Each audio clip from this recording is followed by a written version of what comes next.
Bom dia, pessoal. A gente vai começar aqui. A gente vai cantar uma música hoje. Foi escolhida pela Celina. E é uma música que eu gosto muito, sabe? Às vezes a gente passa por fases na nossa vida que a gente não vê solução. Tá super pesado, né? Parece que tudo que a gente faz não dá certo. Às vezes a gente se sente assim, de uma certa forma inútil, porque a gente quer ajudar, mas a gente não consegue, né? E aí a gente começa a colocar coisa nas nossas costas, né? A gente começa a confiar na nossa força e aí a gente acaba sempre perdendo, né?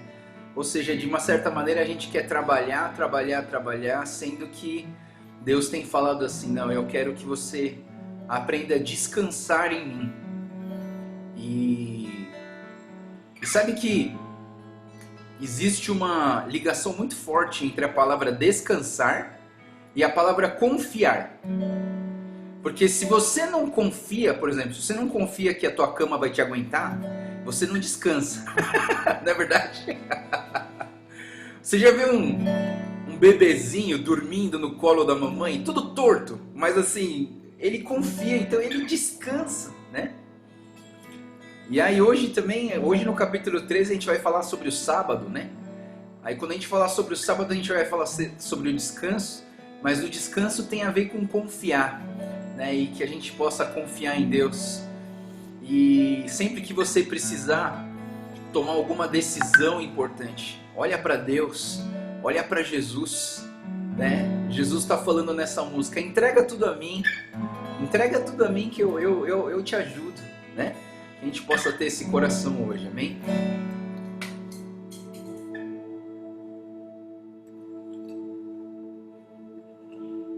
Vamos lá.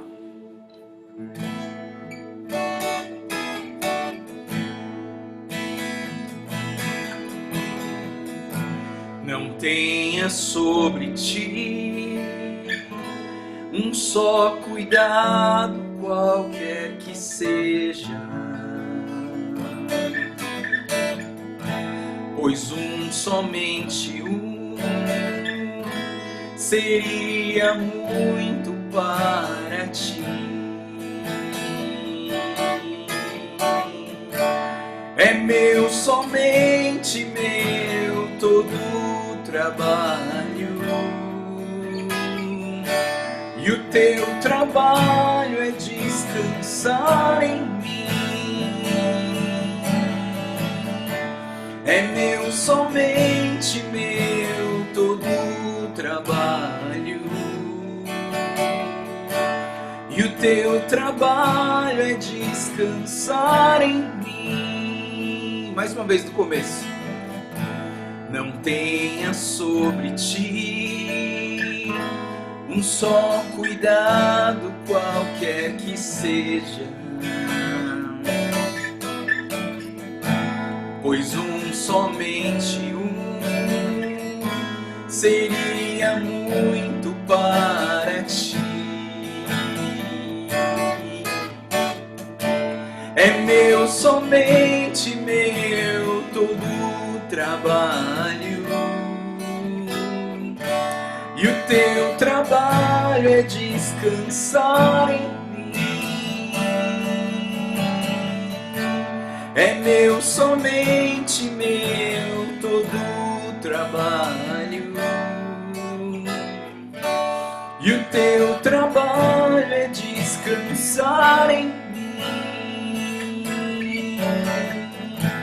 Não temas quando enfim tiveres que tomar decisão. Entrega tudo a mim, confia de todo o coração. É meu, somente meu, todo trabalho, e o teu trabalho é descansar em mim. É meu, somente meu, todo o trabalho. E o teu trabalho é descansar em mim. É meu, somente meu, todo o trabalho. E o teu trabalho é descansar em mim. E o teu trabalho é descansar em mim. E o teu trabalho é descansar em mim. E o teu trabalho é descansar em mim. Feche seus olhos nesse momento. Eu queria que a gente pudesse orar nesse momento, né? A gente tem várias dificuldades na nossa vida. Às vezes é o problema dos outros, o problema dos filhos, o problema dos irmãos, problemas da igreja, problemas no casamento, problemas financeiros. E a nossa energia e a nossa força vai sumindo, porque a gente tem tentado resolver tudo com as nossas próprias forças. Mas Deus hoje quer que você entregue tudo isso nas mãos dele. Deus hoje quer que você descanse nos braços dele. Você já percebeu que você não consegue, que a sua força não é suficiente. Mas a gente insiste em achar que a gente consegue resolver os nossos problemas e os problemas dos outros. Hoje Deus quer que você encoste a sua cabeça no ombro dele, que você confie nele, que você descanse nele. Coloca todos os seus problemas aos pés da cruz. Todas as suas frustrações, tudo aquilo que te decepciona, tudo aquilo que te cansa, tudo aquilo que te abala, coloca aos pés da cruz. Porque ele levou, ele consumou tudo na cruz. Por isso que nós precisamos olhar para a cruz. Nós precisamos olhar para a cruz de Cristo e ver que Ele consumou tudo, Ele conseguiu completar toda a obra, Ele conseguiu finalizar toda a obra, tudo que era necessário para a nossa salvação e para a salvação do mundo já foi concluído. E nós teimamos em achar que nós podemos fazer alguma coisa para merecer essa salvação. Mas nós não podemos. Por isso Deus está falando no coração de cada um de nós hoje. Descansa em mim. O trabalho é meu. Descansa em mim. Vive a vida abundante. Jesus diz: eu vim para te dar vida e vida em abundância. Eu não vim para você viver nessa miséria, nesse resto de vida, não. Eu vim para te dar vida e vida em abundância. Senhor Deus, nos ensina a confiar em Ti, Pai. Senhor Deus, nos ensina a descansar em Teus braços. Deus nos ensina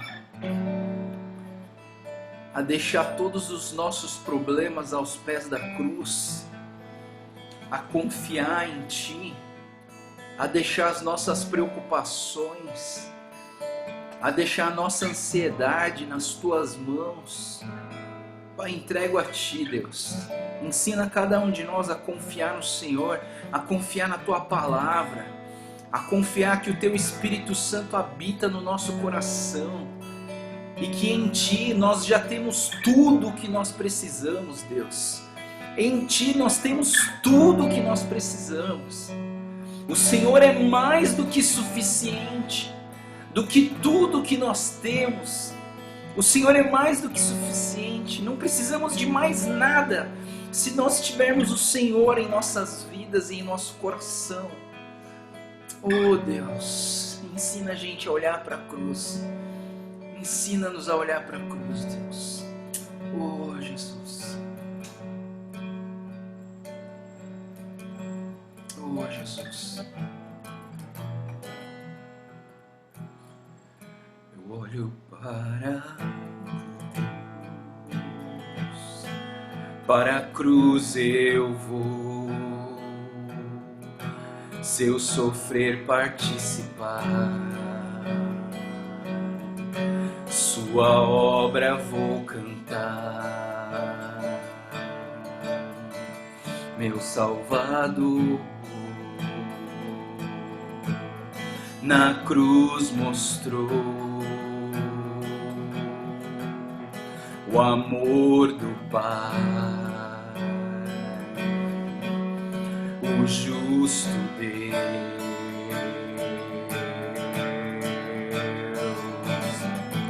Pela cruz me chamou, gentilmente me atraiu e eu, sem palavras, me aproximo, quebrantado por seu amor.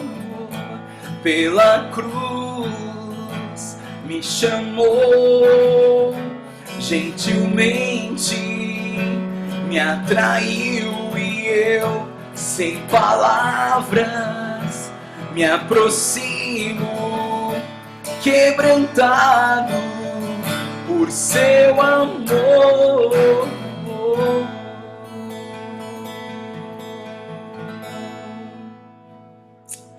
Amém.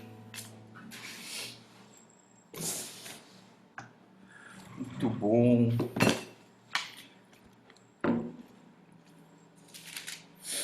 Bom, a devocional começou bem hoje, né?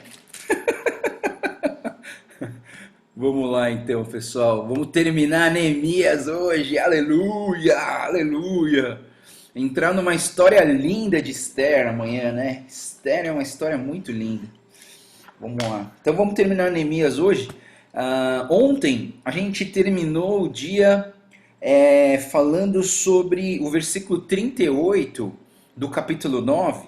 Ele termina dizendo assim: firmando um acordo selado e assinado, né?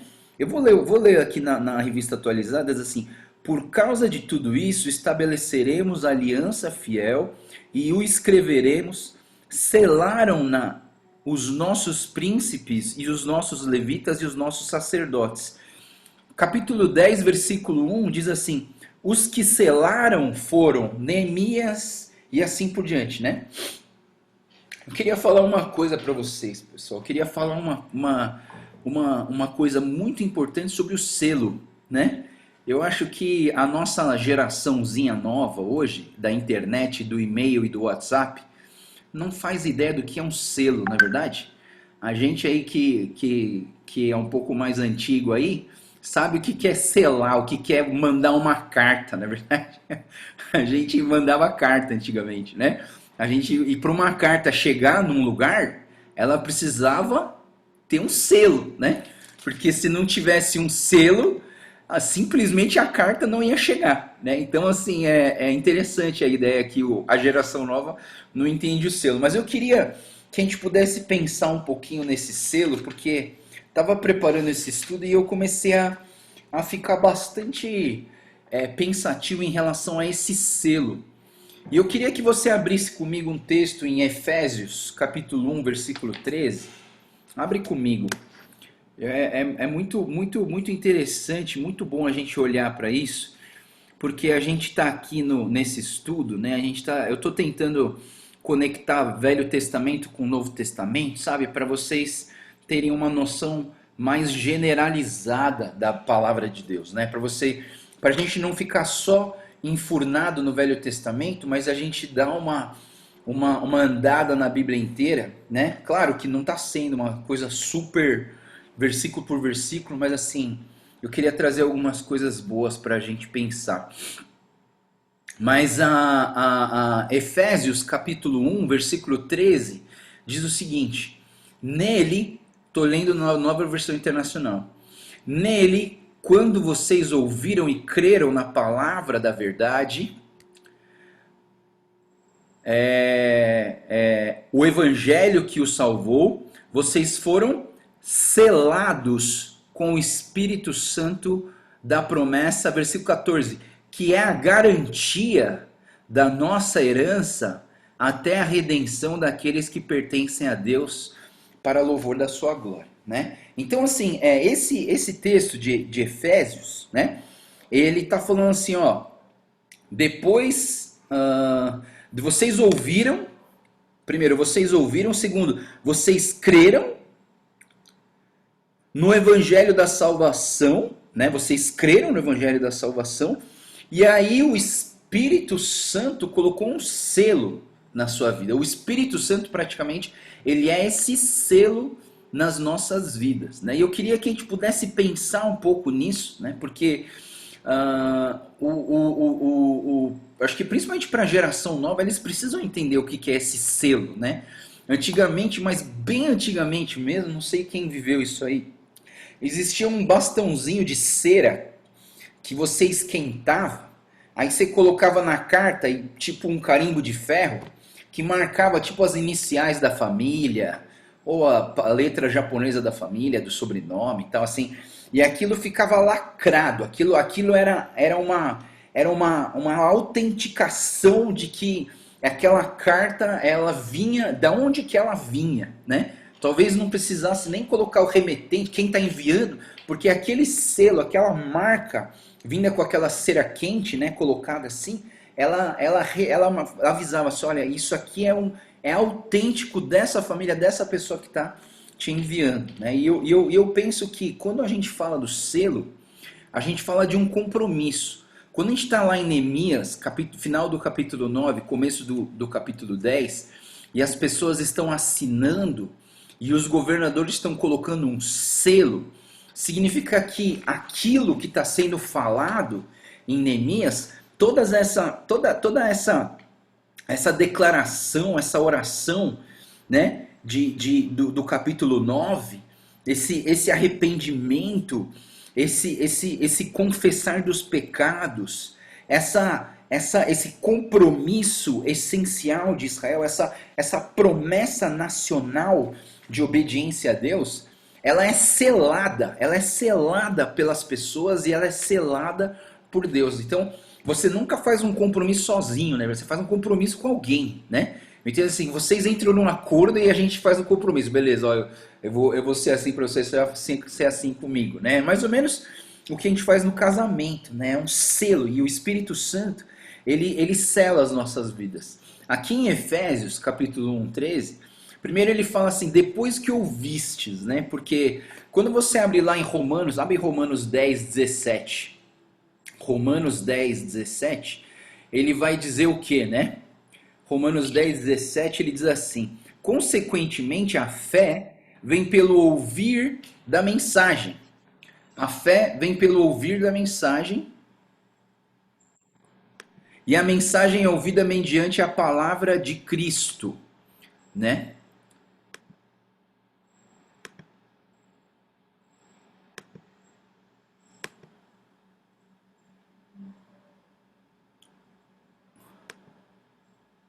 Tá.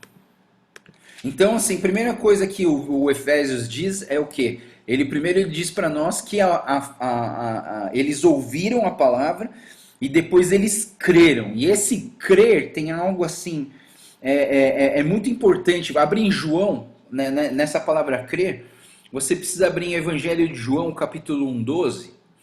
Evangelho de João, capítulo 1, versículo 12, que diz assim: contudo, aos que o receberam, aos que creram em seu nome, deu-lhes o direito de se tornarem filhos de Deus. Ou seja, você ouviu, você obteve fé e você creu no evangelho da vossa salvação. Isso é muito importante a gente entender, né? Esse processo. Por quê? Porque é por conta desse processo que você recebe o selo do Espírito Santo, né? Então essa aqui eu queria falar assim, esse selo do Espírito Santo é um selo, é um termo de compromisso. E quando eu estava estudando isso, não sei porquê, né, mas me veio na minha mente assim essa palavra promissória, né? Você sabe o que é uma promissória? Uma promissória é uma promessa, é um boleto, tipo assim, é uma promessa de que você vai pagar, não é verdade? A promissória é você ainda não resolveu, mas assim, você tem aquela promissória, é uma promessa de que você vai cumprir com o seu dever, com aquilo que você se comprometeu. E eu fico pensando que esse selo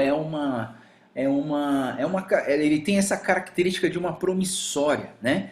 E esse selo também me traz a ideia de que, sabe quando Jesus Cristo, ele estava sendo crucificado e ele disse assim, está consumado. Quando Jesus Cristo fala assim, está consumado, é assim, está selado, pessoal, tá pago, né? Não é verdade? Quando Jesus falou está consumado, Jesus falou assim, ó, Deus, tá pago. O que eu vim fazer aqui na terra, minha missão, tá pago. Tô dando a minha vida por esse povo, para que eles tenham a oportunidade de se reconectar com o Senhor, né? Então eu entendo tudo isso quando eu olho para a palavra selo. E o selo do Espírito Santo, nós temos que entender que o Espírito Santo, né, ele veio habitar nos nossos corações. O Espírito Santo, ele veio assegurar a sua salvação eterna. O Espírito Santo é um selo, é uma marca oficial de identificação. Então o Espírito Santo é uma marca nas nossas vidas que nos identifica como filhos de Deus. E quando você pensa no selo, aí para quem está anotando, coloca aí. O selo expressa 4 verdades. É muito importante a gente pensar nessas verdades aqui, né? São 4 verdades que o selo ele expressa, né? Então o selo, né? Primeira coisa, né? Que eu quero falar sobre o selo é que o selo ele traz segurança. A primeira verdade é segurança. O selo ele traz segurança. Abre comigo em Deuteronômio 6,17. Deuteronômio 6,17. Em Deuteronômio 6,17, ele vai dizer o seguinte: obedeçam cuidadosamente os mandamentos do Senhor, o seu Deus, e aos preceitos e decretos que ele lhe ordenou, né? Então, o selo ele traz essa segurança, obedeçam os mandamentos. Ele está falando, essa é o nosso compromisso, é a segurança nossa de que o selo confirma algo importante nas nossas vidas. Uma outra coisa em relação à segurança, abre a sua Bíblia em Romanos capítulo 8. Romanos capítulo 8, versículo 10. Romanos 8, 10. Ele vai dizer assim, ó: mas se Cristo está em vocês, o corpo está morto por causa do pecado, mas o espírito está vivo por causa da justiça. Versículo 11, olha só. E se o espírito daquele que ressuscitou Jesus Cristo dentre os mortos habita em vocês, aquele que ressuscitou a Cristo dentre os mortos também dará vida aos seus corpos mortais por meio do seu espírito que habita em vocês. Pessoal, vocês precisam entender assim, esse texto está falando assim, olha, o Espírito Santo que habita em vocês, ele te dá a segurança de que você está em Cristo Jesus, te dá a segurança de que você já tem a salvação em Cristo Jesus. Queridos, outro dia, uma irmã minha aqui, uma irmã da igreja, ela perguntou assim: pastor, como que eu posso ter certeza da salvação? Pessoal, olha, Próxima vez que alguém fizer essa pergunta para você, eu não gosto muito de fazer essa pergunta, sabe? Você tem certeza da sua salvação? Tipo, na verdade, ninguém tem a certeza. E ao mesmo tempo, todo mundo tem que ter. Então, assim, é uma pergunta que não tem resposta, na verdade, né? Porque eu faço assim, você tem certeza da tua salvação, né? Aí, assim, aí você que se acha justo, você que se acha, assim, muito crente, você fala, não, eu tenho certeza da minha salvação, né? E eu queria dizer para você que certeza absoluta ninguém tem, mas ao mesmo tempo, todo mundo tem que ter. Por quê? Eu vou dizer por quê. Porque se você tem andado com o Espírito Santo, se você tem lutado contra o pecado, se você tem caminhado, buscado uma santidade na sua vida, isso já é considerada parte da tua salvação. Você está salvo. Você entende? Ninguém no mundo morre sem resolver todos os problemas dele aqui na Terra. Ninguém morre com 100% de solução dos seus problemas, né?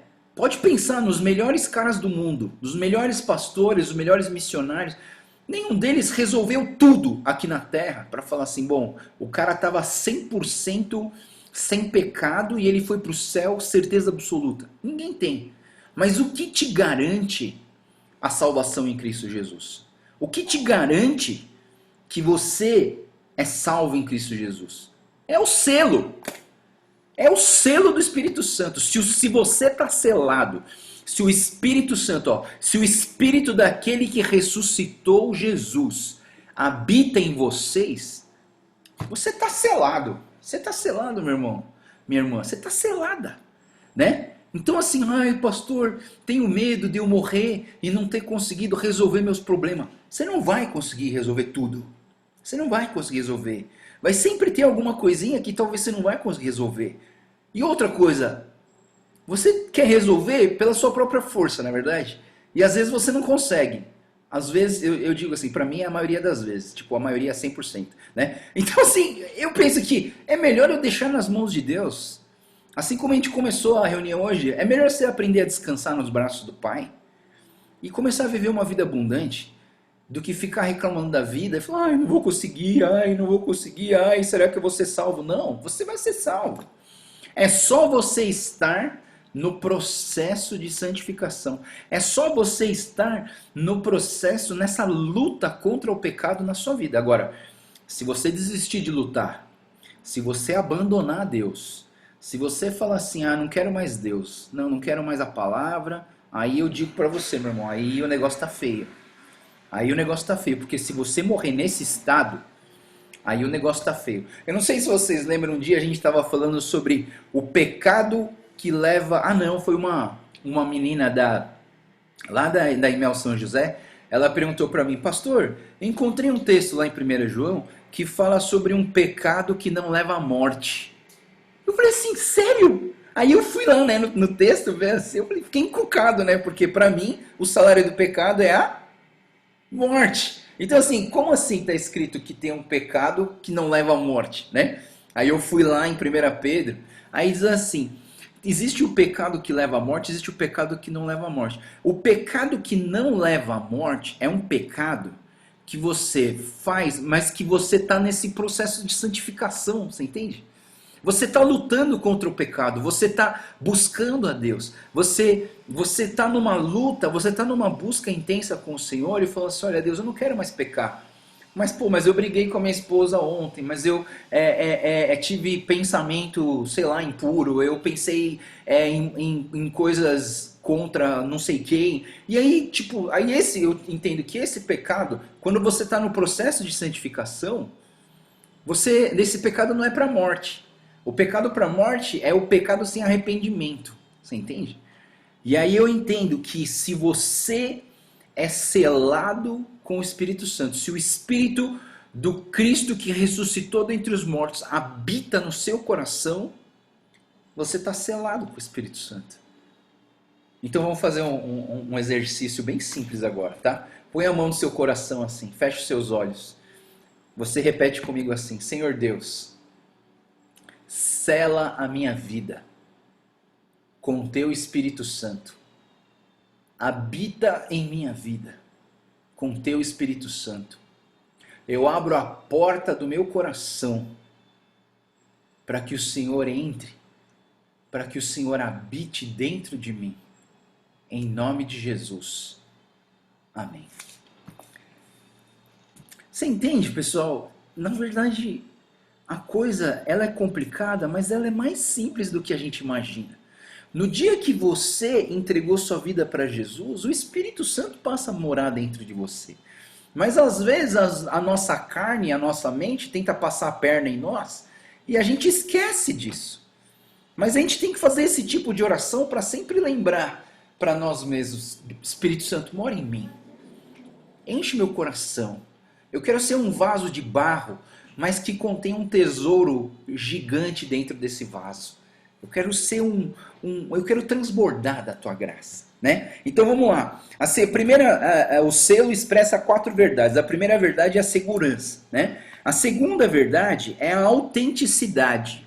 A segunda verdade do selo é a autenticidade, ou seja, a autenticação ou legitimação. Quando a gente vai lá no cartório e faz uma autenticação, né? Você já autenticou no cartório, né? Então assim, ele põe um selo e fala assim: olha, isso aqui é verdadeiro. Essa assinatura aqui é do camarada que assinou, né? Então assim, o que acontece, né? O Espírito Santo, ele também tem essa verdade do selo, é real nas nossas vidas. Nós somos selados em Deus. Nós somos confirmados. Foi Deus que ressuscitou dentre os mortos para nós. Nós somos habitados pelo Espírito Santo de Deus. Vamos lá, Romanos, abre a sua Bíblia, Romanos 8, 16 a 18. Romanos 8, 16 a 18. Ele vai dizer assim, ó: o próprio Espírito testemunha ao nosso espírito que somos filhos de Deus. Se somos filhos, então somos herdeiros. Herdeiros de Deus, co-herdeiros com Cristo. Se de fato participamos dos seus sofrimentos, para que também participemos da sua glória. Considero que os nossos sofrimentos atuais não podem ser comparados com a glória que em nós será revelada. Amém. Então, assim, o que o Espírito Santo faz aqui? Ele está autenticando, ele está falando assim: você é filho, você é filha de Deus. Pessoal, não esqueça dessa verdade. Isso faz parte da tua identidade. Se um dia alguém falar assim que você não tem valor, se algum dia alguém falar para você que você não vale nada, que você não serve, coloca no teu coração: eu sou filha de Deus, eu sou filho de Deus. Deus me aceitou como filho. Eu sou muito importante para Deus. Não tem nada nesse mundo que vai me tirar isso do meu coração. Mas tem um monte de coisa que tira do seu coração essas verdades. Porque você ouve, às vezes, você ouve mais as pessoas do que o próprio Deus. E é por isso que, às vezes, a gente esquece dessa identidade que nós temos em Cristo Jesus. Mas o próprio Espírito testemunha, autentica, ele sela a sua vida para falar para você: você é filho de Deus, você é filha de Deus. Creia nisso, é a autoridade, foi uma autenticação do próprio Deus sobre a sua vida. Terceiro lugar, terceira verdade que o selo expressa é o domínio. É o domínio, é o pertencimento, né? É o pertencimento. Só um texto muito interessante em Jeremias, capítulo 32, 10. É bem curto, mas Jeremias 32, 10, ele vai dizer assim. Jeremias 32, 10. Assinei e selei a escritura e pesei a prata na balança mediante das testemunhas por mim chamadas, né?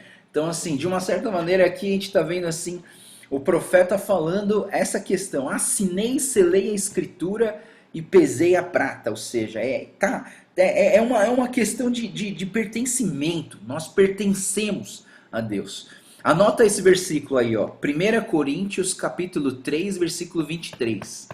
É um versículo bem curtinho, né? Mas assim, para você entender esse versículo, você precisa ler o capítulo inteiro, né? Mas assim, 1 Coríntios capítulo 3 é aquele texto onde fala que Paulo fala daquele problema que estava tendo na igreja de Corinto, que uns falam que é de Paulo, outros falam que é de Apolo, né? E quem é Paulo, quem é Apolo, né? O versículo 6 fala, eu plantei, Apolo regou, mas é Deus que faz crescer, né? As pessoas estavam fazendo partidarismo, né?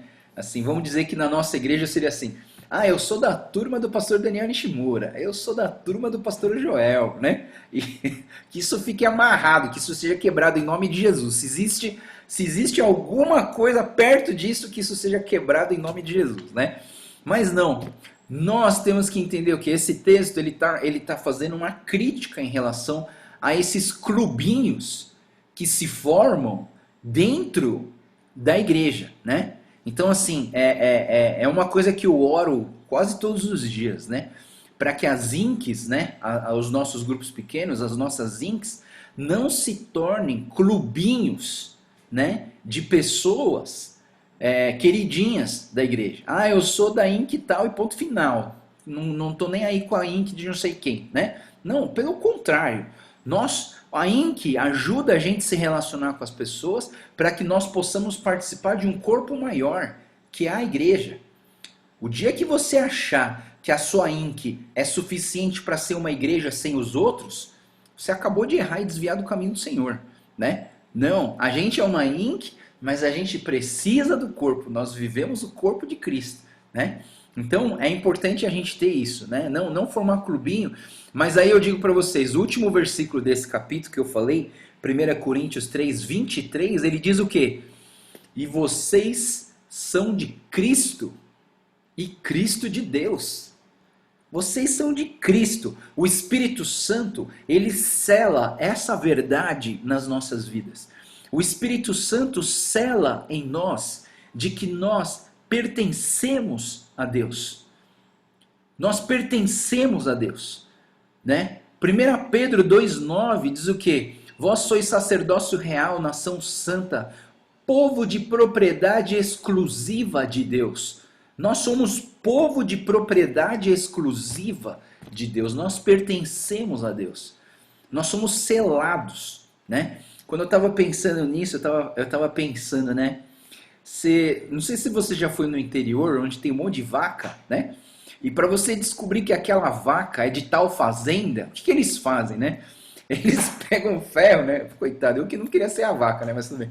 Eles pegam o ferro, põem no fogo, né? Aí quando aquele fogo tá vermelho de arder, de chama, o camarada vai lá no bumbum ali, bem na picanha, né? Da vaca e queima assim, né? E aí eu fico pensando, e aquela marca, né? Que é uma tatuagem, né? Uma tatuagem, claro, pessoal, nada contra a tatuagem, quer dizer, se você não gosta, você não gosta, é uma questão de pensamento e de cultura, né? Mas assim, eu não gosto de tatuagem, não vou tatuar e eu penso que é nesse sentido, né? Que eu não quero fazer isso, mas na Bíblia não tem nada que vá assim, super contra o negócio da tatuagem, né? Todos os versículos que ele usa para a questão da tatuagem eu não acho válido, né? Eu acho que é uma questão de gosto. Eu não queria que ninguém marcasse o meu corpo. Eu já tenho tanta marca de picada de mordida de cobra, eu tenho marca de queda de moto, eu tenho marca de cair de bicicleta, eu já tenho tanta marca, chega, né? Então, mas eu penso assim, que essa marca da vaca é uma marca que mostra um pertencimento. E a marca que nós temos em nossas vidas, ela não é física. A marca que nós temos é uma marca espiritual. É o Espírito Santo que mora dentro do meu coração. E quem tem que ter certeza disso é você. Quem tem que ter certeza disso é você. E não os outros. É você e Deus. Esse selo é uma marca que está entre você e Deus. É um domínio de Deus. É um pertencimento de Deus. Você pertence ao Senhor Deus. Né? É muito importante isso. E última verdade do selo do Espírito Santo é o selo da autoridade, a verdade da autoridade. Quando você é selado, quando você tem o selo, quando você assina e você sela um compromisso, esse selo gera autoridade nas nossas vidas. A gente vai ler Esther, né? Mas abra aí no livro de Esther, capítulo 8. É muito bonita essa frase, né? Esther, livro de Esther. Esther, capítulo 8, versículo 8. Esther, capítulo 8, versículo 8. Olha só, está escrito assim, ó. Escreveram agora outro decreto em nome do rei, em favor dos judeus, como melhor lhe parecer. E selem-no com o anel selo do rei, pois nenhum documento escrito em nome do rei e selado com seu anel pode ser revogado. Olha só, né? Ou seja, aquele negócio que eu falei, né? O anel também, às vezes o anel tem aquele símbolo da família, né? E aí você põe a cera e coloca o anel, e aí aquele anel selado forma aquela letrinha, falou, ó, esse aqui tá selado pelo rei. E se tá selado pelo rei, ninguém pode anular. E é por isso que eu digo para vocês, pessoal, você tem a garantia da salvação. Se você tem certeza que o Espírito Santo mora dentro de você, se você tem a certeza de que o seu coração habita o Espírito Santo é o selo, na sua vida é o selo da promessa. Voltando para o Efésios 1,13, depois que ouvistes a palavra da verdade, o evangelho da vossa salvação, tendo também nele crido, fostes selados com o Espírito Santo da promessa. Você foi selado pelo Espírito Santo da promessa. Então, assim, se de uma próxima... Ó, vou tentar falar isso para vocês. Da próxima vez que alguém chegar para você e falar assim, você tem certeza da salvação? Eu creio que a sua melhor resposta, é uma resposta que eu já dei para alguém. Ele falou assim, olha, eu tenho certeza que eu tenho o selo do Espírito Santo da promessa. Olha que bonito, né? Se alguém um dia perguntar para você, você tem certeza da salvação? Eu tenho certeza que eu fui selado pelo Espírito Santo da promessa. Isso basta, pessoal, isso basta. Se você é uma pessoa que está selada pelo Espírito Santo da promessa, isso já está embutido, que você tem a segurança da salvação, que você é um filho legítimo do Senhor, que você pertence ao Senhor e que você tem a autoridade que o Pai te deu para pregar esse evangelho que tem transformado a tua vida. Olha que maravilha! Maravilha isso, né? Isso já foi a pregação de hoje, né, pessoal? Vamos recolher a oferta e vamos embora. Isso, a gente está só no primeiro versículo de hoje. Não vou conseguir terminar esse negócio hoje. Vamos lá. Então vamos lá. Eu vou tentar andar um pouco mais rápido, que eu gastei muito tempo no selo, tá? Então, eles começaram, o capítulo 10 começa com o nome das pessoas que assinaram, né? E eles fazem esse compromisso também de não pecarem, né? Esse compromisso de viverem a presença de Deus e a vontade de Deus, a obediência de Deus, né? No versículo 32 e 33, ele fala aqui sobre pagar o tributo anual, né? Para a manutenção do templo. Só queria deixar assim que é importante, né? Assim, você que é da nossa igreja, ou se você é de uma outra igreja, para a gente entender quão importante que é o dízimo para a igreja, né? Porque o dízimo, ele é a manutenção do templo, é a manutenção de tudo que acontece no templo, por isso que é importante, né? E aliás, eu estou pedindo oração para a igreja, né?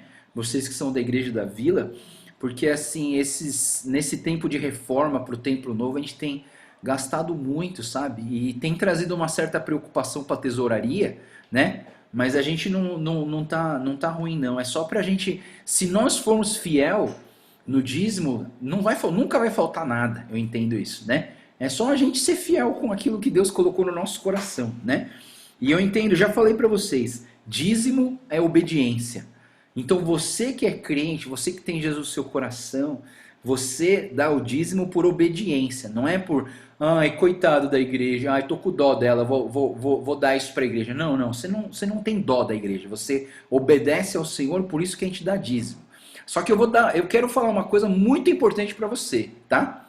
Porque se você não tiver isso no seu coração, é melhor você não dar dízimo, é melhor você não ofertar também ao Senhor. Se você não tiver o que eu vou falar agora no seu coração, tá? Então anota aí, 2 Coríntios capítulo 9, 7. Se você não tiver 2 Coríntios 9, 7 no seu coração, não dá o seu dízimo, não dá a sua oferta, tá, pessoal? Por favor. Eu acho que não vai ser bênção nem para você e nem para nós. 2 Coríntios 9, 7. O versículo diz o seguinte: cada um dê conforme determinou o seu coração, não com pesar ou com obrigação, pois Deus ama quem dá com alegria. Tá bom? Pessoal, presta atenção no que eu estou te falando, tá? Não vai falar assim, aquele pastor chato falou para mim que eu tenho que dar, porque se eu não der, eu não vou ter a bênção de Deus. Não, pessoal, não, de jeito nenhum. Eu estou falando para vocês, a gente dá aquilo que Deus colocou no meu coração. Eu dou aquilo que eu dou com alegria, entendeu? Eu dou, não é por pesar ou obrigação humana, mas assim, é uma simples obediência à palavra de Deus. Eu digo assim, o dízimo para mim é uma obediência à palavra de Deus. Eu só faço o que eu me comprometi com Deus, né? Então assim, guarda isso, pessoal. Sempre que você for dar oferta, guarda 2 Coríntios 9, 7. E quando você dá com alegria, né? Não dá emburrado. Você já viu gente indo lá no gasofilácio emburrado? Que droga, tem que dar isso aqui para a igreja, né? Não, se você tá assim, nem dá, né? Porque ninguém aqui vai apontar uma arma para você e falar assim, você tem que dar dinheiro para a igreja ou para Deus. Não, ninguém vai fazer isso, né? É o mundo que pensa isso da igreja. As pessoas pensam da igreja, a igreja quer me roubar, a igreja quer tirar o meu dinheiro. Não, a igreja quer que você entenda que tudo que você tem foi dado por Deus. E nós estamos fazendo um pequeno sacrifício para mostrar o mínimo de gratidão para um Deus que dá tudo por nós. Vamos lá. Versículo 34, os sacerdotes levitas escolheram por sorteio para poder revezar colocando a lenha e o fogo no altar. Comprometeram a entregar anualmente as primícias, né? Inclusive uma coisa muito estranha no texto, fala assim, entregar as primícias, né? A primeira cria, o primeiro filho, né? Interessante isso, né? Entregar o primeiro filho, né? Para Deus, né? Mas isso um dia a gente conversa melhor, tem muita coisa para falar disso. Versículo 37 a 39, traremos o melhor, sabe, pessoal? Isso me chama muita atenção, isso me dá um negócio na cabeça. Eu fico pensando que nós precisamos entregar o nosso melhor para Deus, né? Aqui está falando que eles davam no melhor, o melhor do dízimo, o melhor da colheita, o melhor de tudo eles davam para Deus, né? E a Bíblia está falando de certa maneira, dê o teu melhor. E aí eu penso para mim assim, como que eu posso dar o meu melhor? O que eu dou para Deus? Abra comigo em Mateus capítulo 25, versículo 35. Mateus capítulo 25, versículo 35. Se você não sabe que você está dando para Deus, se está fazendo para Deus, você precisa ler esse texto. Mateus 25, 35 até 45. É tudo 5. É 25, 35, 45. Diz assim, ó.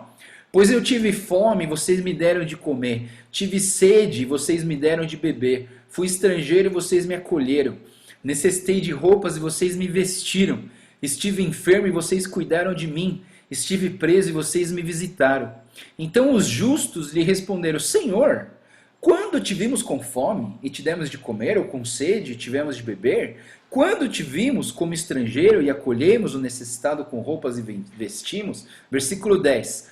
O rei responderá, digo-lhes a verdade, o que vocês fizeram a alguns dos meus menores irmãos, a mim o fizeram. Olha que interessante, pessoal. Aí você pergunta assim, como que eu dou o meu melhor a Deus? Faça o melhor pelo teu próximo. Faça o melhor para o teu próximo e você está fazendo o melhor para Deus. Queridos, uma coisa que eu guardo no meu coração desde a minha vida missionária: para Deus não se dá resto. Para Deus não se dá resto. Nós damos do nosso melhor, né? Dê do seu melhor para Deus. E aí o capítulo termina dizendo assim: não negligenciarei. Na minha Bíblia, na Bíblia a mensagem diz assim: não negligenciaremos o templo de Deus. Isso é muito bonito, né? Não negligenciaremos o templo de Deus. Ou seja, nós não vamos tratar a nossa igreja de qualquer jeito. A gente vai tratar a nossa igreja com bastante cuidado. Aliás, vocês viram o videozinho de como que tá ficando a igreja? Nossa, dá até arrepio, né, pessoal? Dá até arrepio. A coisa mais linda do mundo. Vontade de ir para lá logo e ficar o dia inteiro na igreja, né? A gente vai poder ficar o dia inteiro. Os jovens falaram que vão morar lá. Né? A gente vai morar lá, pastor. A gente vai ficar por lá. Pode? Eu falei, pode. Né? Então, assim, é interessante, assim, né? Não negligenciaremos o templo do nosso Deus, né? Que a gente coloque isso no nosso coração também.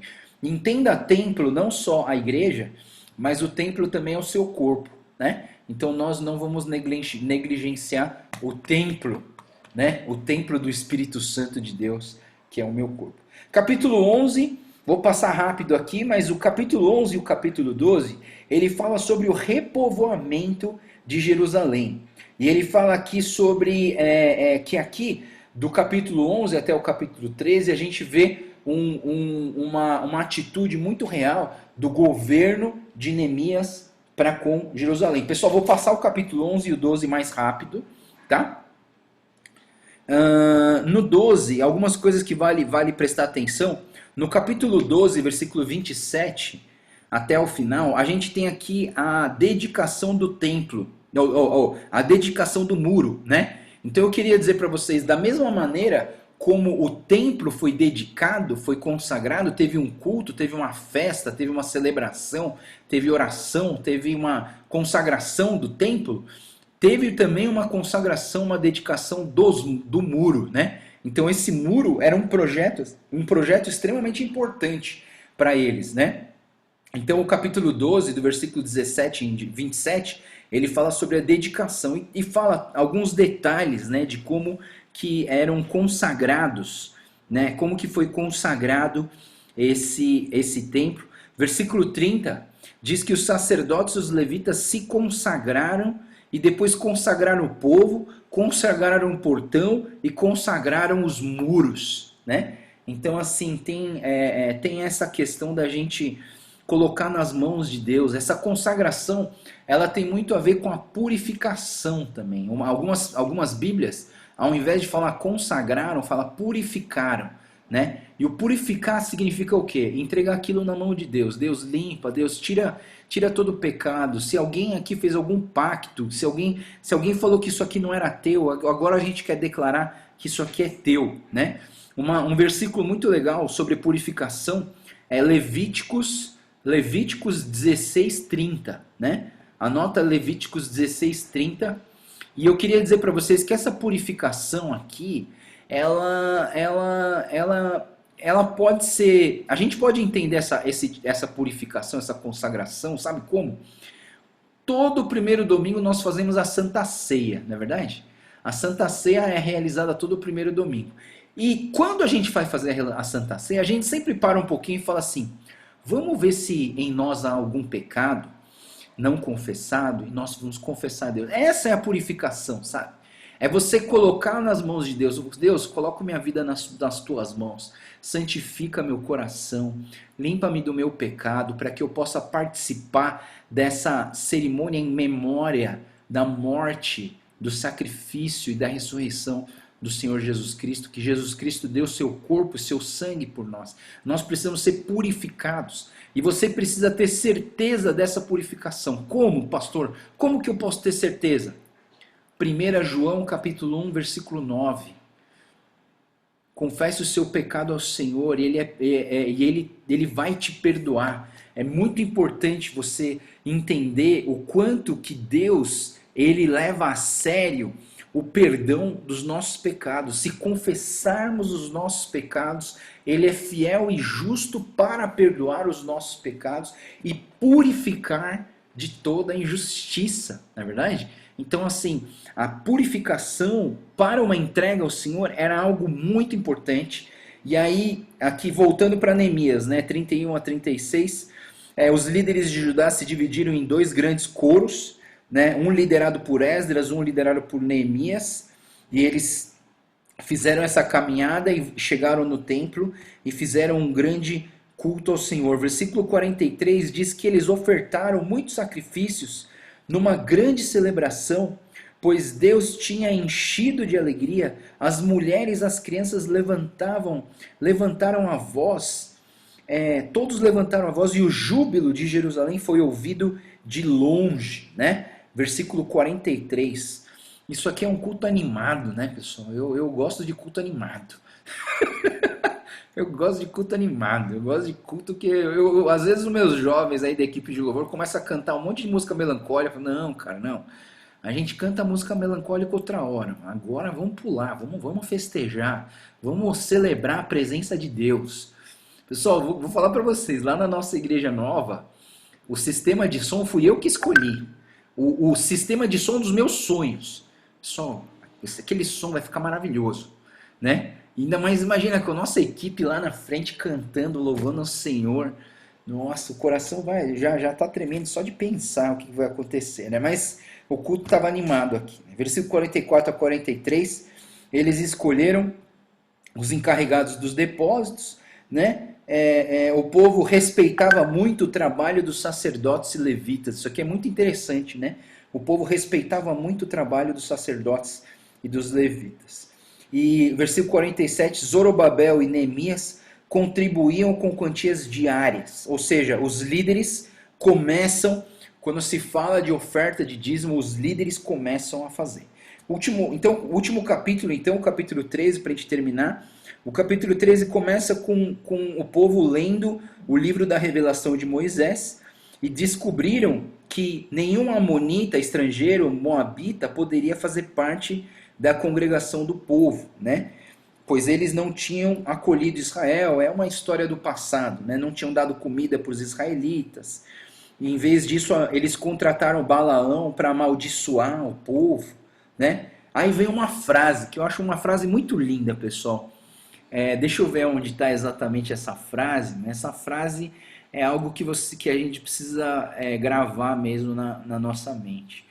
Ele diz assim, ó, versículo 2, no finalzinho, ele diz assim: o nosso Deus, porém, transformou maldição em bênção. Né? Pessoal, isso aqui é fantástico. Né? As pessoas querem fazer o mal para nós, as pessoas querem amaldiçoar a gente, falar coisa ruim pra gente, mas o nosso Deus transforma a maldição em bênção, né? Então, quando alguém, né, começa a falar coisa ruim de você, em vez de você se vingar, pensa nessa frase, né?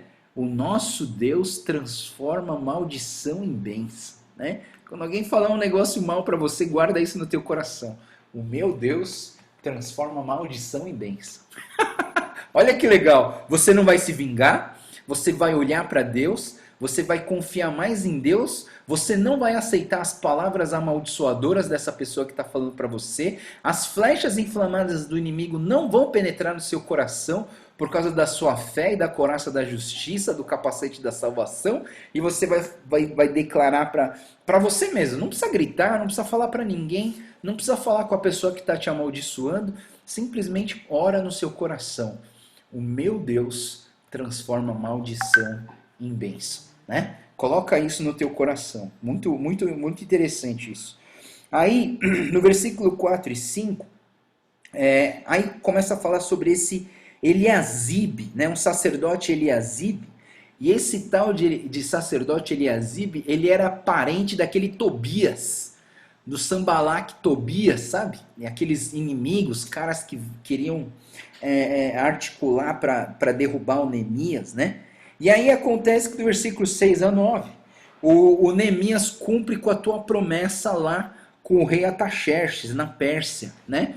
porque se vocês lembram no começo de Neemias, o Neemias ele era copeiro do rei, aliás ele ainda é, ele era copeiro do rei, ele era um escravo de alto escalão. O pastor Fábio Ito falou pra gente, né? Os escravos tinham vários níveis, e o Neemias era do alto escalão dos escravos do rei da Pérsia. O rei da Pérsia confiava a vida dele pro Neemias. O copeiro do rei, ele era aquela pessoa que bebia o vinho do rei antes para saber se não estava envenenado. Porque se tivesse envenenado, o copeiro morria primeiro. O rei, para ter um copeiro, ele tinha que confiar muito nesse copeiro. E não sei se vocês lembram, muito importante lembrar disso. Quando Neemias falou que ia para Jerusalém ajudar a reconstruir os muros, a rainha e o rei falaram para o Neemias assim: ô Neemias, a gente até deixa você ir, mas quando que você volta? Não é interessante, né? É interessante, porque se eles estão perguntando para o Neemias quando que você volta, é porque o Neemias fazia muito bem o seu trabalho. E assim, eu entendo o seguinte, né, pessoal? A gente vai terminar o estudo falando sobre isso, né? Que você precisa ser inesquecível. Sim, você precisa ser inesquecível. Você precisa ser uma pessoa inesquecível, né? Você precisa servir ao Senhor, servir na igreja, de uma maneira onde a liderança fala assim: a gente não pode perder essa pessoa aqui nessa igreja. Essa pessoa aqui é fantástica. Não posso perder um camarada desse, né? Então, como que a gente faz isso? Servindo com dedicação, dando do seu melhor, se esforçando ao máximo, né? E aí você vai se tornar uma pessoa inesquecível, por quê? Por conta da sua dedicação ao Senhor. E aí o Neemias, aqui versículos 6 e 9, ele cumpre com a sua promessa, volta para o reinado de Artaxerxes. O comentário diz que ele fica alguns anos lá, antes de voltar para Jerusalém de novo, né? E ele fica alguns anos cumprindo com a sua promessa ao rei Artaxerxes, que nem era de Deus, nem era do povo de Israel, mas o Neemias era uma pessoa de palavra. Ele falou que ia voltar, no tempo certo ele voltou e cumpriu com a promessa dele, e ele voltou para o rei da Pérsia. Mas depois ele voltou, né, para Jerusalém, e quando ele voltou para Jerusalém, ele encontrou a casa desarrumada. Você já foi viajar e encontrou a casa desarrumada? Terrível, né? Você deixa alguém lá, aí você vai viajar, quando você volta a casa está uma bagunça. Era mais ou menos isso que aconteceu, né? Esse Eliasabe, como ele era parente do Tobias, o que aconteceu? Ele botou Tobias dentro de uma sala do depósito do templo. O depósito era o depósito que distribuía a manutenção dos levitas e dos sacerdotes. E aí esses levitas e sacerdotes começaram a não receber o salário, o sustento deles, e eles começaram a abandonar o templo. Vou voltar para minha casa, né? Eu tenho que me sustentar. Por quê? Porque alguém lá dentro do templo estava corrompendo o tesouro do templo. Houve um problema dentro da tesouraria da igreja. Você entende? É por isso que cargos como tesouraria, a gente não coloca qualquer pessoa lá dentro, pessoal. A pessoa tem que passar pela comissão de chapa, tem que passar pela votação da assembleia da igreja. São cargos muito importantes que a gente tem que ter certeza de que essa pessoa, ela é uma pessoa que é da igreja, é confiável, ela é de Deus, você entende? Então, assim, o que aconteceu foi que o Neemias foi para a Pérsia. Quando ele voltou, a casa estava bagunçada e o Tobias estava lá. Ele mandou e expulsou o Tobias da sala. Ele purificou a sala, desinfetou a sala, né? Devia ter coronavírus lá, e ele jogou álcool 70 em todo lugar para dar uma desinfetada, tirar todos os vírus, né? Acabar com os vírus ali, né? Então daí só depois ele devolveu as coisas do templo, né? E aí, versículo 10 a 13, não era só isso, mas muita coisa desarrumou na casa. Ele ficou sabendo que os levitas não estavam recebendo a quantidade regular, e os levitas que conduziam o culto abandonaram as suas posições e voltaram para sua terra. E aí o Neemias vai lá para os levitas e chama os levitas de volta, né? Voltem, né? Eles falam, por que, que vocês abandonaram a Deus? E chamei de volta e recoloquei cada um deles nas suas funções. Designei os sacerdotes, né? E os homens de boa reputação e os trabalhadores que ficaram de distribuir o mantimento para os companheiros, os sacerdotes e os levitas.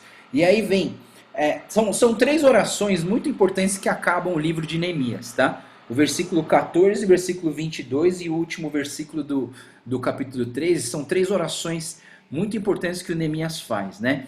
Então, no versículo 14, o Neemias diz assim, por isso, lembra-te de mim, ó Deus, nunca te esqueça de como me dediquei no trabalho do templo de Deus a seu serviço. Essa é a primeira oração do capítulo 13, Neemias faz essa oração ao Senhor. Do versículo 15 até o versículo 22, ele fala sobre o sábado, né? As pessoas estavam trabalhando no sábado, né? Isso mostra um pouquinho de ganância, mas eu queria só dar uma paradinha para falar sobre o sábado para vocês, tá, pessoal? Sabe por que o pessoal trabalha no sábado?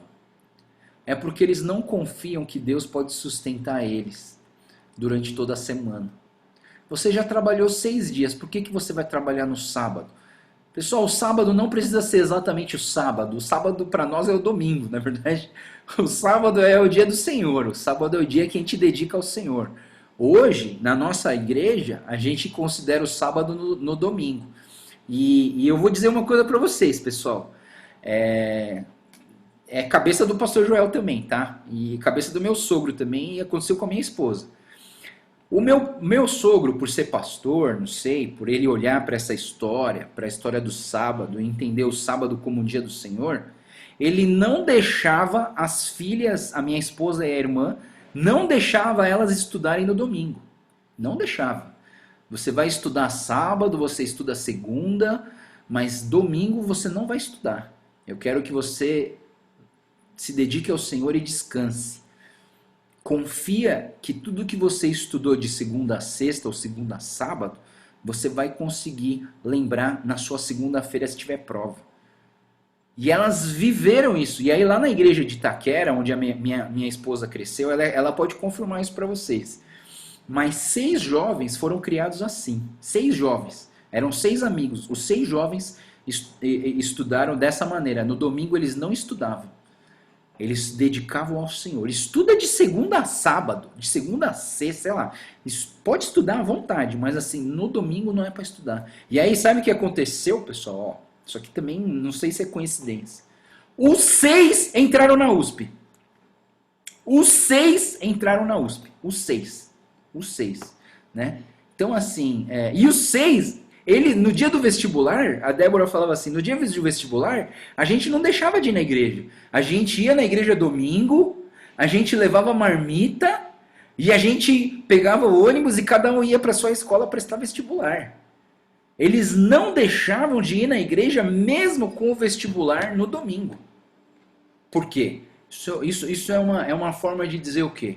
Deus em primeiro lugar. E aí esses adolescentes hoje são todos líderes da igreja. Por quê? Porque eles cresceram ouvindo o seguinte, Deus em primeiro lugar. Isso começou com os pais, e aí os pais passaram para os filhos, né? Eu entendo o seguinte, pessoal, se você não confia que você trabalhando de segunda a sábado você consegue sustentar a tua casa, não é domingo que vai resolver esse problema. Então eu entendo que quando Deus criou o mundo, Deus não criou o mundo em 6 dias. Não. Para mim, Deus criou o mundo em 7 dias. E o 7º dia, Deus descansou. E o descansar faz parte da criação de Deus. Você precisa aprender a separar o tempo de descanso. Você precisa aprender a colocar na sua cabeça que o seu corpo precisa de descanso, e se você não descansar, você não vai funcionar bem. Nesse domingo, Deus colocou um peso muito grande no meu coração, que nessa quarentena tem muita gente que não está conseguindo dormir. E aí eu orei, eu e minha esposa, a gente orou no sábado, antes do culto, né? para que essas pessoas que estão sofrendo, que não estão conseguindo dormir, que elas consigam dormir com tranquilidade. Porque uma pessoa que consegue dormir é uma pessoa que confia no Senhor, né? Fala assim, não, Deus, tá bom, tá tudo nas suas mãos, agora eu vou dormir. Apaga, né? Claro, a insônia é uma doença, tá, pessoal? Não fique associando o que eu estou falando com espiritualizando tudo. Não espiritualiza tudo. Mas eu entendo que uma pessoa que dorme é uma pessoa que descansa, é uma pessoa que confia, né? Quando a gente confia, a gente dorme. Por que você não consegue dormir, né? Eu não sei se alguém teve essa experiência, né? Você tem um filho e o filho foi para uma festa e aí você fica preocupado, você não consegue dormir enquanto ele não chega em casa. Por quê? Porque você não confia que Deus está cuidando, porque você não confia que o seu filho vai fazer certinho, aí você fica preocupado, aí você não consegue dormir até ele chegar. E quando ele chega, você dá uma bronca e dorme, né? Porque chegou tarde! Aí você vai dormir porque você sabe que ele está em casa, que ele vai dormir na cama dele, não é verdade? E aí você fica despreocupado, mas por quê? Eu penso que se você não guarda o sábado, de uma certa maneira, é porque você não está confiando que Deus, ele tem cuidado das suas coisas. Mais uma vez, a música que a gente cantou, não tenha sobre ti nenhum só cuidado qualquer que seja. O teu trabalho é meu trabalho e o teu trabalho é descansar em mim. Descansa no Senhor. O sábado, quando a Bíblia fala do sábado, o sábado quer dizer isso. Confia em mim. Descansa nos meus braços. A cama não vai cair. Sabe, pessoal? A cama não vai cair. Você já dormiu numa cama que parecia que ela ia quebrar? Eu já. Aliás, eu já dormi numa cama que quebrou. Né? Por isso que eu nem durmo na beliche na parte de cima, porque eu já vi a cama quebrar, né? Quando você dorme num lugar que você acha que vai quebrar, você não consegue dormir tranquilo. Aliás, se você dormir, você acorda cansado porque você estava tão tenso que quando você acorda, está cansado de tensão. E tem muita gente que vive nessa tensão, que não consegue descansar no Senhor, que não consegue deitar no colo de Jesus e falar, Deus, está tudo nas suas mãos, confio em Ti. Seja o que for para acontecer, eu quero confiar no Senhor. Sabe, pessoal, o sábado não é descanso em si, o sábado é confiar em Deus. O sábado é falar assim, olha Deus, eu estudei a semana inteira, então esse sábado eu vou guardar para o Senhor. Sabe, Deus, eu trabalhei a semana inteira, então esse sábado eu vou guardar para o Senhor, porque eu confio que o Senhor vai me sustentar, eu confio que o Senhor vai me ajudar nos estudos, eu confio que o Senhor vai confiar, vai me abençoar e vai dar o suprimento e vai suprir as minhas necessidades. Eu confio, Deus, que o Senhor é mais do que suficiente na minha vida, e se eu não tiver nada dessas coisas, eu ainda vou ter tudo, porque eu tenho o Senhor na minha vida e eu quero aprender a descansar nos teus braços. Nós nos preocupamos demais com coisas que nós deveríamos deixar nas mãos de Deus. O teu trabalho é descansar nos braços do Senhor. Amém? Muito bom. Aí assim, a segunda oração então de Neemias lembra de mim, ó Deus, tem compaixão de mim por ter grande amor, por teu grande amor e por tua grande fidelidade. Amor e fidelidade, a segunda oração. E aí, a última oração, né? Neemias aqui no seu governo, ele começa a tentar arrumar todas as coisas.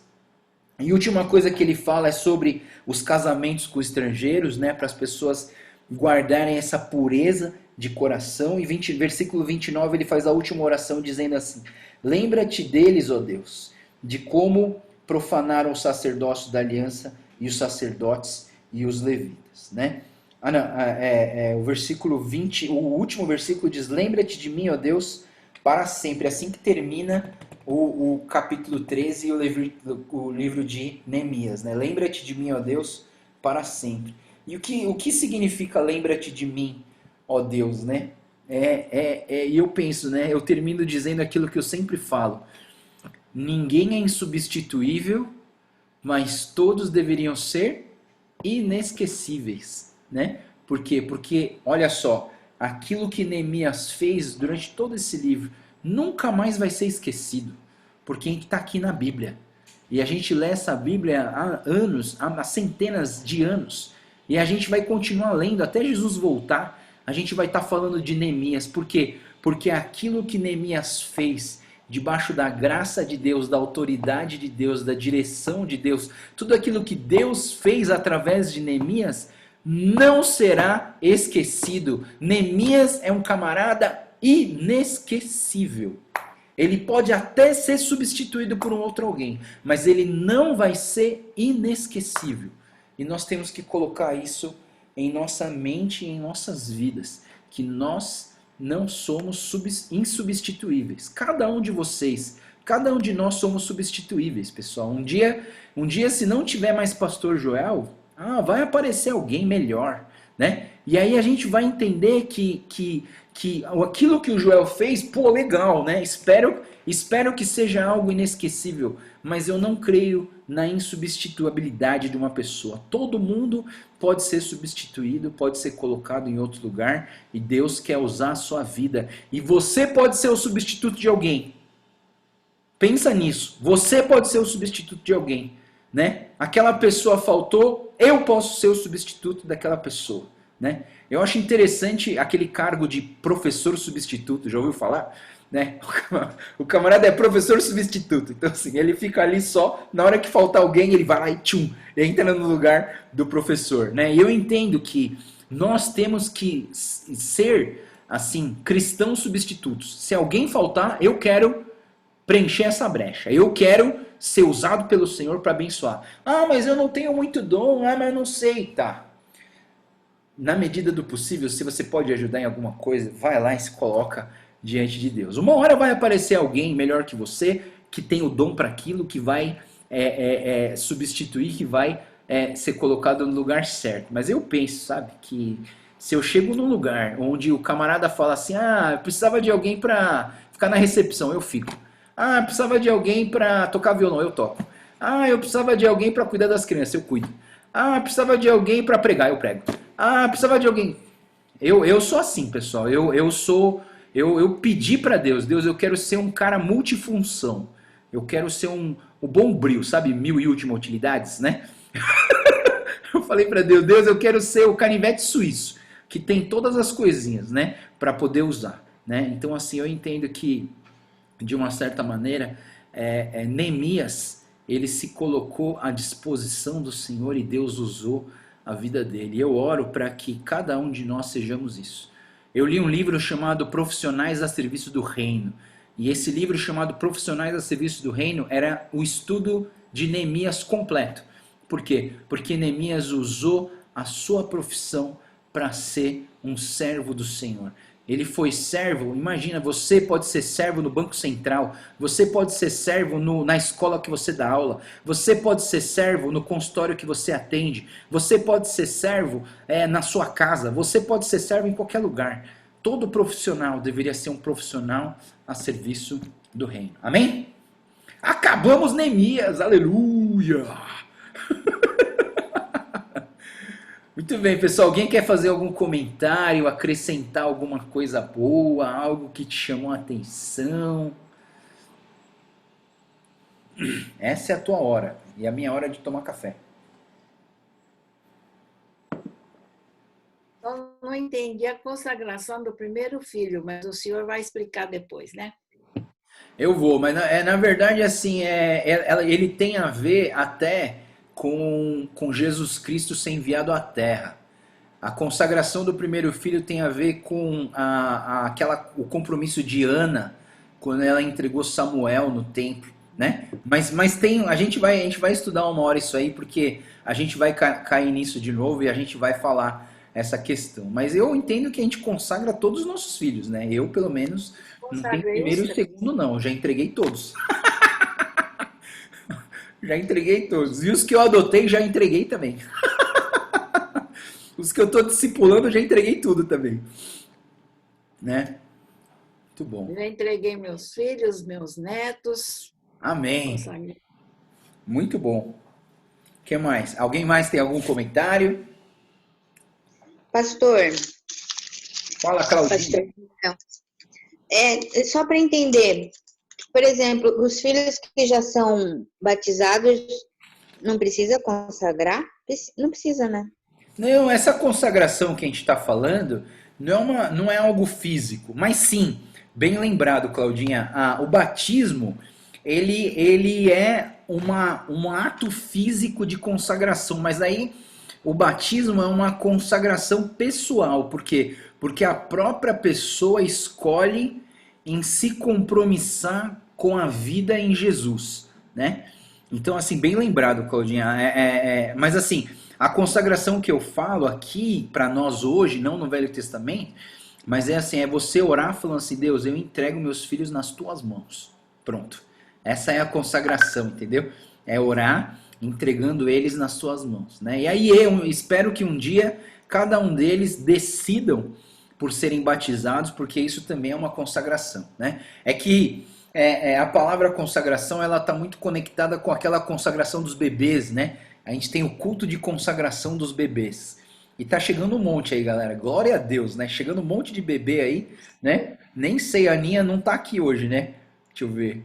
Eu acho que a Aninha não tá aqui. Talvez ela já esteja no hospital, né? Mas assim, tá chegando um monte de bebê aí, né? Glória a Deus. E aí depois a gente vai consagrar tudo pro Senhor Jesus, né? Quando a gente voltar para nossa reunião presencial aí, a gente vai consagrar todos os bebês. Então, assim, não precisa consagrar só quando é pequenininho. De repente você se converteu e os seus filhos já são grandes, já consagra agora. Fala, Deus, eu entrego nas tuas mãos, né? Essa consagração, de uma certa maneira, tem a ver com a questão de confiar em Deus, os cuidados sobre a vida dos seus filhos, né? Você consagrou e tá lá, é de Deus, né? É de Deus. Eu já deixei nas mãos de Deus.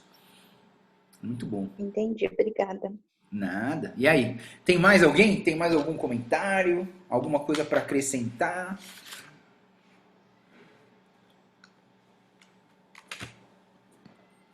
Entenderam a questão do selo?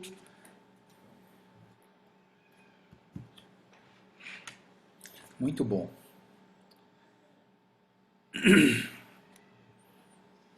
Beleza. Então, se a gente não tem mais comentário, vamos fazer uma oração, vamos terminar nossa devocional de hoje, tá bom? Vamos orar. Senhor Deus, muito obrigado, Pai, pela Tua graça nas nossas vidas. E obrigado porque o Senhor tem cuidado de nós, o Senhor tem moldado, lapidado as nossas vidas através da Tua palavra. Nos ajuda, Deus, a confiar em Ti. Nos ajuda, Deus, a respeitar o sábado, a respeitar o descanso nas nossas vidas, Senhor. Eu oro, Deus, para que o Senhor esteja nos renovando, que o Senhor esteja nos fortificando a cada dia, Senhor, para viver mais um dia na Tua presença. Nós sabemos que a carne é fraca, mas o Espírito se renova a cada dia, Deus. Obrigado, Deus, pela Tua palavra. Obrigado por terminar mais um livro da Bíblia. Obrigado por terminar Neemias agora, Deus. Obrigado porque esse livro nos ajudou tanto. E pedimos, Deus, que o Senhor continue a falar aos nossos corações através do livro de Esther. Que o Senhor nos guie, Senhor, nessa caminhada, nessa jornada pela Tua palavra. Que o Senhor fale aos nossos corações e nos transforme a cada dia, Senhor. Te agradecemos, te louvamos, porque o Senhor tem sido bondoso para conosco. Queremos colocar aqui as nossas grávidas nas Tuas mãos. A Aninha, que o Senhor abençoe a vinda do Nicolas. Pela vida da Brenda, que o Senhor abençoe a vinda da Helena. Pela Daisy, que vai vir a Olivia, que o Senhor derrame da Tua graça sobre ela. E a gravidez da Noemi também, que o Senhor coloque a Sua mão sobre ela. Obrigado, Deus, pela vida de cada uma delas. Queremos colocar também o pastor Azael, da igreja de Pinheiros, que está no hospitalizado ainda, que o Senhor esteja cuidando e abençoando e restaurando a saúde do pastor Azael. Te agradecemos tudo isso, protege-nos, abençoa esse dia, entregamos esse dia nas Tuas mãos para Teu louvor e para Tua glória, orando em nome do Senhor Jesus. Amém. Amém. Amém. Obrigado, pessoal. Deus abençoe. Tenha um ótimo dia, né? Deus abençoe e a gente se vê amanhã, tá bom? Tchau, pessoal. Deus abençoe.